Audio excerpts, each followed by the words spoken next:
વાત હવે ચૂંટણીના માહોલ વચ્ચે રાજ્યની સરહદો પર પોલીસની સતર્કતાની કરીએ। રાજ્યમાં સ્થાનિક સ્વરાજની ચૂંટણીના મતદાનની ઘડીઓ હવે ગણાઈ રહી છે। તેવામાં આંતરરાજ્ય સરહદો પર પોલીસે ચુસ્ત બંદોબસ્ત ગોઠવી ચેકિંગ હાથ ધર્યું છે અને વધારી દીધું છે।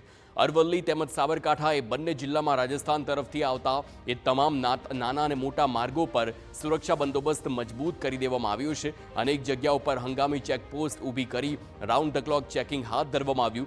હંગામી ચેકપોસ્ટ પર સીસીટીવી કેમેરા ગોઠવી એ શંકાસ્પદ વાહનોનું ચેકિંગ અને મુસાફરોની પણ પૂછપરછ કરવામાં આવી રહી છે। શાંતિપૂર્ણ માહોલમાં રાજ્યમાં ચૂંટણી યોજાય તે માટે ગુજરાત પોલીસ સતર્ક બની છે।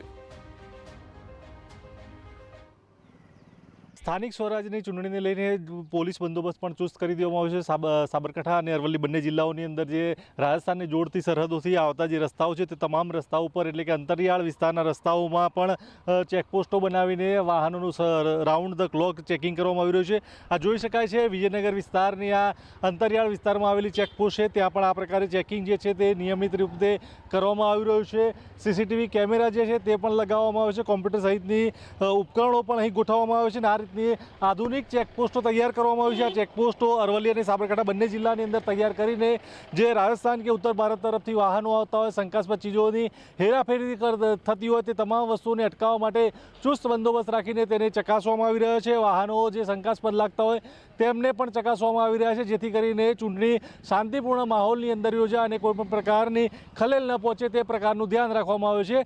રાજસ્થાનના પોલીસના અધિકારીઓ અને અરવલ્લીના પોલીસના અધિકારીઓની પણ બેઠક યોજવામાં આવી હતી અને તેમાં પણ આ પ્રકારના આયોજનની ચર્ચા કરવામાં આવી હતી। અવનીશ ગોસ્વામી, TV9 સાબરકાંઠા।